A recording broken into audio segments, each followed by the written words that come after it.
नमस्कार दोस्तों, आप क्राइम तक देख रहे हैं। कई सारे पॉइंट्स मैं आज आपको बताना चाहूँगा कोलकाता रेप मर्डर केस को लेकर, जिससे अब ये केस ऑलमोस्ट क्लियर हो गया है।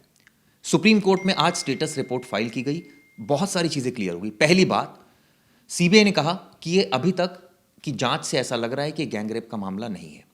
दूसरी बात जो कि सीबीआई ने मेंशन करी, जो कि काफ़ी गंभीर है, जिसमें सीबीआई ने साफ साफ कहा कि सबूतों से छेड़छाड़ हुई है, यानी कि स्पॉट से छेड़छाड़ हुई है। इस तरह की बात सीबीआई ने कही। ये अपने आप में बहुत गंभीर बात है। सवाल उठता है कि किसने छेड़छाड़ की। इसके अलावा कोर्ट ने कई ऑब्जर्वेशन उठाए सुनवाई के दौरान। सबसे पहला ऑब्जर्वेशन कोर्ट ने यह पूछा कि जब एफआईआर इनके फादर और मदर के कहने पर दर्ज हुई, उनकी कंप्लेंट पर दर्ज हुई, तो इतनी लेट एफआईआर क्यों दर्ज हुई? पोस्टमार्टम कितने बजे हुआ? इस मामले में पुलिस को कितने बजे इत्तला दी गई?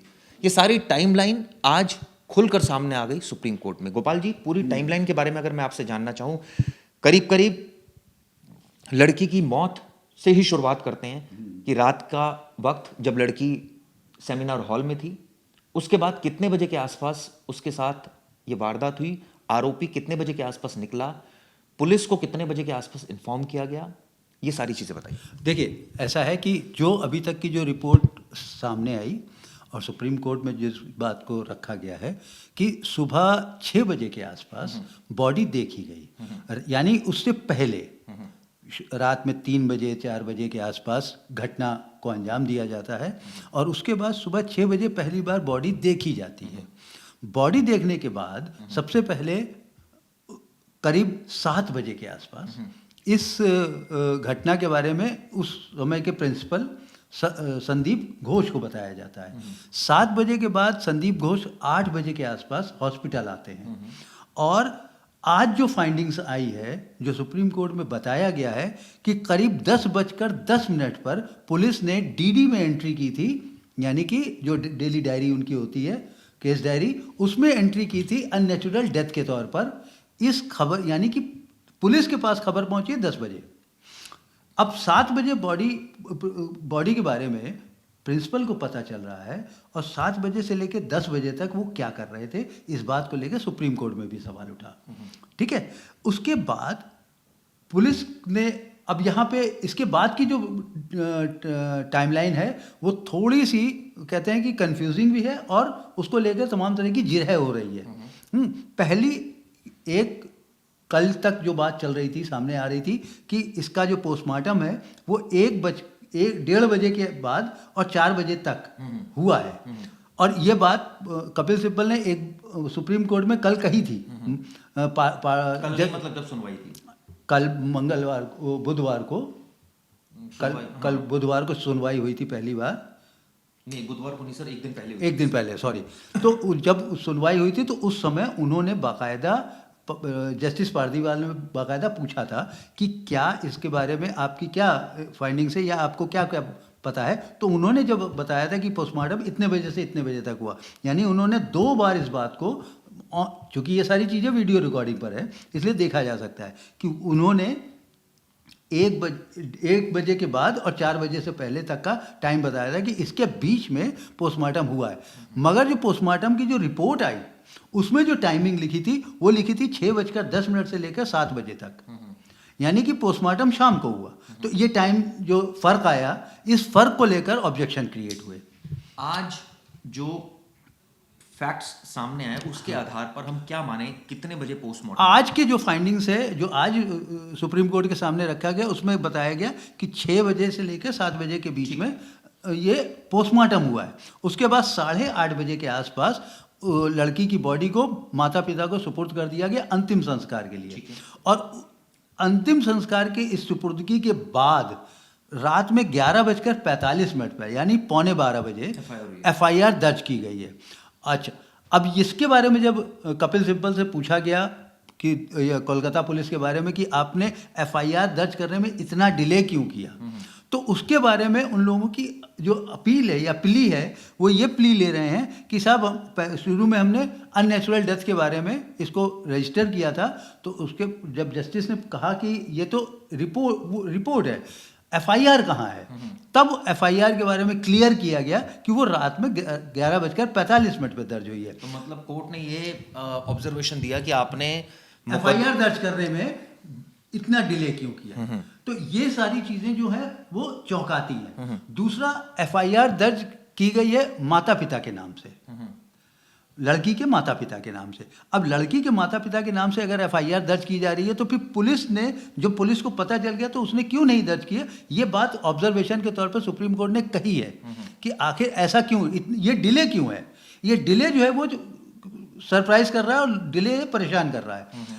दूसरा जो सबसे इंपॉर्टेंट ऑब्जर्वेशन इसमें जो निकल के आया है कि एफआईआर के अलावा कि भाई ये अपने आप में अनोखा केस बनता जा रहा है कि पहले पोस्टमार्टम हो गया और उसके बाद फिर एफआईआर लिखी जा रही है।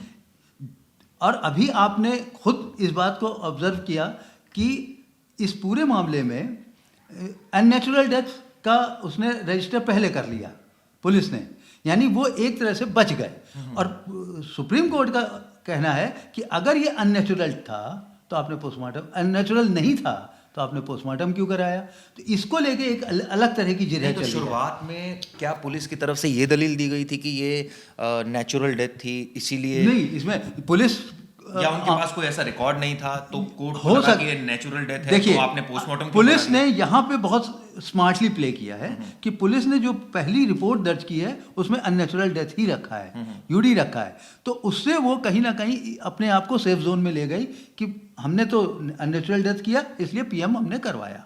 तो वो वहाँ पे एक तरह से बच गए, वरना इसमें पुलिस वालों की खाल उधेड़ दी जाती। नहीं, लेकिन सर कोर्ट में एक ऑब्जर्वेशन ये आया कि जब कोर्ट ने पूछा कि जब ये नेचुरल डेथ था तो फिर आपने पोस्टमार्टम क्यों कराया? ये बात कहाँ से ये आई? अननेचुरल डेथ वाली, उसमें ये था कि नेचुरल डेथ अगर थी तो पोस्टमार्टम क्यों करवाया?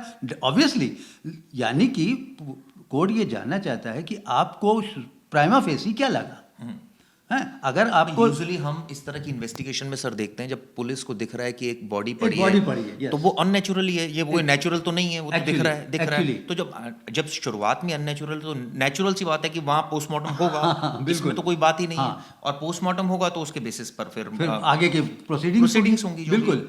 कई बार हम देखते हैं कि अननेचुरल दिख रहा है पुलिस को तो उसी समय वो एफआईआर भी दर्ज कर लेती है और उसके बाद पोस्टमार्टम कराया जाता है। एग्जैक्टली। अभी तक जो हम लोगों के सामने केसेस आए हैं, मेरे इतने लंबे करियर में मेरे सामने जब भी कोई आया है ऐसा केस या कोई भी केस आया है तो उसमें ये हुआ है कि पहले एफआईआर दर्ज हुई है, उसके बाद पोस्टमार्टम या फर्दर प्रोसीडिंग्स हुई है। लेकिन ये हमारे सामने शायद अनोखा केस है या मेरे सामने पहले बार सामने पड़ा है कि इसमें पोस्टमार्टम पहले हो गया, लड़की का क्रिमेशन भी हो गया, उसके बाद एफआईआर लिखी, यानी कि कुछ छिपाया जाना, कहीं ना कहीं कुछ गड़बड़ तो जरूर है। इसको छिपाने की बात हम नहीं कह सकते कि छिपाया जा रहा है या छिप गया है, क्योंकि दोनों चीजों में फर्क है।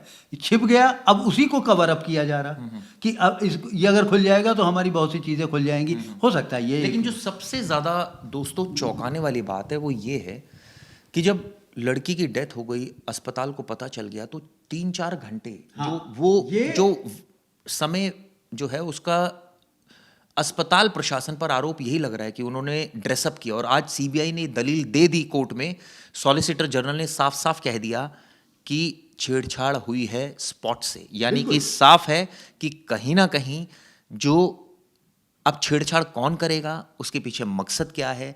क्या यही वजह थी कि शायद इसको सुसाइड भी बताया गया फैमिली को ताकि वो उस हिसाब से रिएक्ट ना करें, या इसको केस को दबाने की कोशिश की जा रही थी? इसके पीछे वजह क्या थी?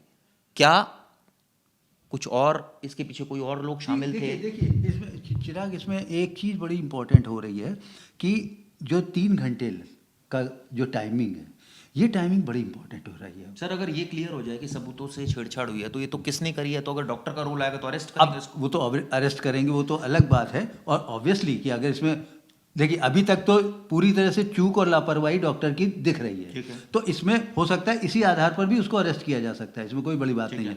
लेकिन जो उस समय के माहौल पे अगर हम जाएं, जो हालात उस समय के स्पॉट के जो हालात सामने आए, उसमें यह था कि 6 बजे जब उसकी बॉडी देखी गई तो ये पूरा हल्ला पूरे हॉस्पिटल में मच गया था कि वहाँ पे एक डॉक्टर की डेथ हो Immediately गई है। पुलिस को इन्फॉर्म करना चाहिए था। करना तो चाहिए था, मतलब एक नैतिकता कह सकते हैं या पहली ड्यूटी यही बनती है कि भाई अगर कोई ऐसी चीज़ हो सामने पड़ी है तो उसके बारे में सबसे पहले पुलिस को बताया जाए, उसके बाद फर्दर आप प्रोसीड करिए। लेकिन यहाँ पर ये सारी चीज़ें पुलिस से अभी दूर रखी जा रही है। 6 बजे बॉडी देख ली गई, मान लेते हैं 6 बजे देख ली गई, तो 6 बजे से लेकर 7 बजे तक आप क्या कर रहे थे? और इस बीच में पूरे हॉस्पिटल में हल्ला हो गया। हल्ला हो गया तो जिसको जिसको पता चल रहा था, जिसको जिसको समझ में आ रहा था, वो तुरंत स्पॉट की तरफ जा रहा था। पूरा स्पॉट जो है वो पूरी तरह से म्यूटिलेटेड कर दिया गया, पूरी तरह से उसको रौंद डाला गया। ठीक है। जैसे आपको याद होगा आरुषि केस में भी ऐसा ही हुआ था कि वहां पे जैसे ही पता चला, जिसको भी पता चल रहा था वो हर आदमी पहुंच रहा था स्पॉट पे। तो यहाँ पर भी हर आदमी अपने अपने हिसाब से स्पॉट पे पहुंचा और पूरे स्पॉट को बिल्कुल खराब कर दिया। तो जितने भी एविडेंसेस वहाँ पे स्पॉट पे मिलने चाहिए थे, शायद सीबीआई को वो सारे स्पॉट पे एविडेंसेस नहीं मिले हैं। इस वजह से उसकी फाइंडिंग्स ये कहती है कि पूरे स्पॉट को एक तरह से ख़राब कर दिया गया। इसमें सर एक सबसे इम्पोर्टेंट चीज़ जो निकल कर सामने आई है, उनके फादर मदर का इंटरव्यू भी आया जो हमारे रिपोर्टर ने लिया है। उसमें उसके फादर मदर ने 3-4 बातें बहुत इंपॉर्टेंट बोली। पहली बात जो बोली है वो बोली है कि इसमें कोई और भी शामिल हो सकता है, ये हो सकता है संजय के अलावा कोई और भी शामिल हो। ये बात बहुत क्लियर कट बोली है। दूसरी बात ये बोली गई है कि इसमें जो संदीप घोष है वो उसको वो तंग करता था, इस तरह की बातें सामने आई है। तीसरी बात जो लड़की की तरफ से बोली गई है कि वो जो हॉस्पिटल वो छोड़ना चाहती थी, ये बात उसने अपने पेरेंट्स को भी बताई थी। तो ये कहीं ऐसा तो नहीं ये सारी चीज़ें इशारा कर रही हो साजिश की तरफ? देखिए, आपकी इस बात को मैं लिंक करूंगा, जो वहाँ के डिप्टी सुपरिटेंडेंट थे अख्तर अली, उनका कल बयान आया था, उनके कल इंटरव्यू आया था और उसको जो मैंने सुना था तो ये बात वहाँ लिंक होती है। देखिए जाके कि उन्होंने एक बात कही थी कि प्रिंसिपल की देख रेख में एक बाकायदा नेटवर्क या रैकेट चल रहा है हॉस्पिटल के अंदर, जिसमें लड़कों को पास और फेल करने का पूरा खेल चलता है। वहाँ यानी उनसे पैसे लिए जाते थे और उसके आधार पर उनको पास किया जाता था। शराब पार्टी चलती थी वहाँ पे और दूसरे तरह के रैकेट चलते थे जिसमें स्मगलिंग भी शामिल थी, वेस्ट मटेरियल को डिस्पोज ऑफ करने का मामला था। कहने का मतलब ये है कि अगर हम अख्तर अली की बात को अब माता पिता के बयान से जोड़ें तो आपको एक मतलब अगर वो डॉट्स जुड़ते हैं तो आपको कहीं ना कहीं साजिश दिखती है या कहीं ना कहीं एक प्लानिंग दिखती है। हम साजिश ना भी कहें तो एक स्कीम दिखती है कि लड़की क्यों वहाँ से एक तरह से उसका मन हट गया था। अगर वो डॉक्टर बनने आई थी तो जाहिर सी बात है कि वो हॉस्पिटल में कहीं ना कहीं प्रैक्टिस करेगी और ये इससे बढ़िया हॉस्पिटल क्या हो सकता है जो इतना सरकारी है और सब तरह की व्यवस्था। पहली चीज़, लड़की ने कहा कि उसकी अटेंडेंस नहीं लगाई जाती थी या अटेंडेंस शॉर्ट कर दी जाती थी। अटेंडेंस शॉर्ट करने का मतलब होता है कि बच्चे को एग्जाम में बैठने से रोकना। नहीं, ये फैक्ट क्लियर है सर? ये उसके माता पिता का बयान है कि जिसमें वो कह रहे हैं कि उसने उनको बताया था कि उसकी अटेंडेंस नहीं लगाई जा रही है या कहीं ना कहीं कम की जा रही है। तो इसका मतलब है कि लड़की को इस बात का अंदेशा भी था और पता भी था। लेकिन एक बात और भी पेरेंट्स की तरफ से बोली गई जिसमें कहा गया है कि कि जिन बच्चों के लिए वो खाना भेजती थी हो सकता है वो बच्चे भी शामिल हो इसमें। अब देखिए ये तो कह सकते हैं वही वाली पुरानी वाली थ्योरी निकल के सामने आ रही है कि उसमें और भी मल्टीपल लोग हो सकते हैं। लेकिन इस बात को लेकर ज़रूर शक होता है कि क्या एक अकेला बंदा जिस कद काठी का, जिस काया का वो नज़र आ रहा है संजय राय, क्या वो एक लड़की पर इस तरह से हावी हो सकता है? जिस तरीके के मल्टीपल उसके अंदर चोट हैं लड़की के। लेकिन सर सीबीआई ने तो कह ही दिया ना कि अभी गैंगरेप अभी एज ऑफ नाउ नहीं। उसकी अभी तक एज ऑफ नाउ यानी अभी तक की उसकी फाइंडिंग्स ये कहती है, क्योंकि देखिए जो स्पॉट है वो पूरी तरह से म्यूटिलेटेड है। तभी तो देखिए 2-3 घंटे जो हुआ वो तो आज वो यानी कि वो ड्रेसअप में ही गया है। क्यों, कौन ड्रेसअप करेगा और क्यों हो सकता है कि वो ड्रेसअप कह सकते हैं डेलिबरेटली ना हो, डेलिबरेटली। क्या मतलब? इसका मतलब ये है कि जिस तरीके से वहां पे लोगों का मॉब भीड़ ने उस स्पॉट को रौंदा है तो वो सारे एविडेंसेस तो वहां भी खराब हो सकते हैं ना। तो अगर डेलिबरेटली नहीं भी है तब भी तो स्पॉट खराब हुआ ना, तो ये तो फाइंडिंग्स में ही आएगा ना कि स्पॉट खराब है, स्पॉट से हमको कोई एविडेंसेस नहीं मिले। तो ये सारी चीजें सीबीआई की अभी तक की फाइंडिंग्स ये कहती है कि वहां पे एक ये बंदा था, यानी कि उसके ट्रेसेस मिले हैं संजय रॉय के, और बाकी लोग जो स्पॉट खराब हुआ वो हो सकता है कि जो मॉब आया उसकी वजह से हो, लेकिन अभी उसकी फाइंडिंग क्लोज नहीं हुई है। सर एक चीज़ और भी इसमें आ रही है कि कहीं ऐसा तो नहीं कि प्रिंसिपल डर गया, उसको लगा कि रेपुटेशन हॉस्पिटल की ख़राब हो सकती है और वो एक तरह से इसको सुसाइड बताने पर तुल गया, या ये कहें कि वो इसको दबाने के चक्कर में तुल गया? देखिए ये हमारे कयास हो सकते हैं। हाँ। कि डॉक्टर के बारे में हम उसके मेंटल स्टेटस को लेकर इस तरह के एजम्पशंस पे जाएं, लेकिन दो चीज़ें हैं। डॉक्टर कोई बहुत जूनियर डॉक्टर नहीं है, वो बहुत सीनियर डॉक्टर है। यानी उनके सामने इस तरह की इमरजेंसी सिचुएशंस लगभग हर रोज़ पड़ती है।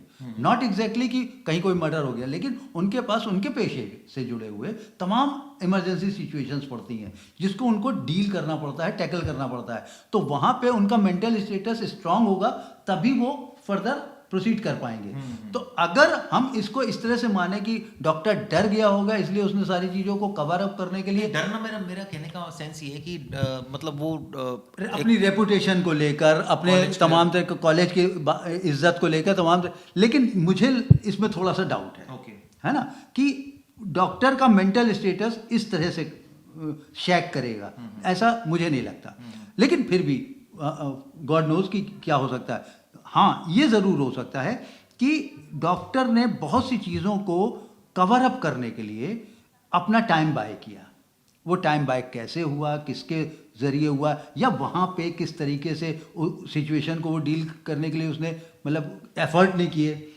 क्योंकि एक तो होता है आप क्राइम में शामिल हैं, एक होता है कि आपको दिख गया कि ये क्राइम हो गया, अब उसको कैसे कवर अप किया जाए। बिल्कुल, तो ये वही चीज़ है हमको अभी तक की जो लग रहा है कि इसमें हो सकता है ये चीज़ें हैं। दूसरा ये है कि जो डॉक्टर के खिलाफ, संदीप घोष की मैं बात कर रहा हूँ, डॉक्टर के खिलाफ जो अभी तक एलिगेशन सामने आए वो सीरियस नेचर के हैं, और उन एलिगेशंस की रोशनी में अगर हम चीज़ों को देखें तो हो सकता है कि डॉक्टर को ये लग रहा होगा, हम ये एजम्पशन पे जा रहे हैं कि डॉक्टर को ये लग रहा होगा कि हमारे ये राज ना खुल जाएं, इसलिए इसमें पुलिस का इन्वॉल्वमेंट जितनी देरी से होगा उतना शायद हम बच जाएं।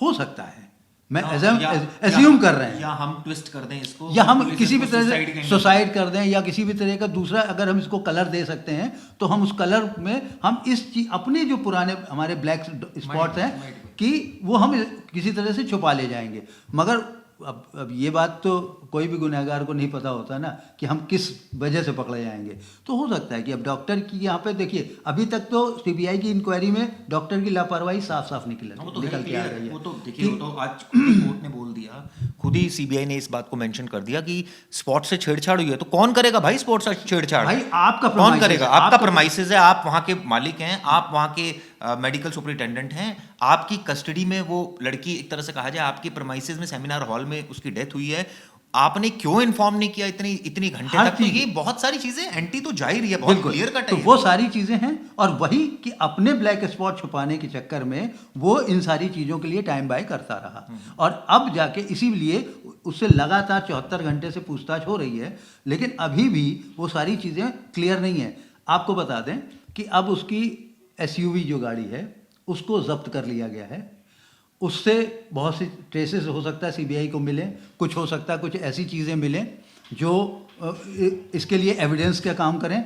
उसके ड्राइवर से पूछताछ चल रही है कि डॉक्टर कहाँ जाता था, कैसे जाता था, किसके साथ उठता बैठता था। हो सकता है कि वहाँ से सीबीआई को कुछ अच्छी इन्फॉर्मेशन। ठीक कहा गोपाल जी ने। तो हमने कोशिश की ये बताने की कि इस केस में अभी तक क्या क्या हुआ, सुप्रीम कोर्ट में किस किस तरह की दलीलें दी गई, और कोर्ट का क्या इस पे ऑब्जर्वेशन था, और अब जांच किस तरफ आगे बढ़ रही है। मुझे लगता है कि अब ऑलमोस्ट ही सर केस क्लियर हो गया है। अभी केस हम ये नहीं कहेंगे कि क्लियर हो गया है, अभी इसमें बहुत कुछ फाइंडिंग्स आनी बाकी हैं, और हो सकता है कि इस केस में अभी कुछ और परतें ऐसी उभर के सामने आएंगी जो शायद हम सबको लेकिन एक बात तो क्लियर कट है कि अस्पताल प्रशासन की लापरवाही, डिले करने की कोशिश की गई, स्पॉट को टेम्पर किया गया। अब वो किस वजह से किया गया, टेम्पर हुआ या कर दिया गया, ये दो अलग अलग। टेम्पर तो हुआ, लेकिन उसके पीछे वजह क्या थी वो अब सीबीआई फाइंड आउट कर रही है। ये वीडियो कैसे लगी जरूर बताइए।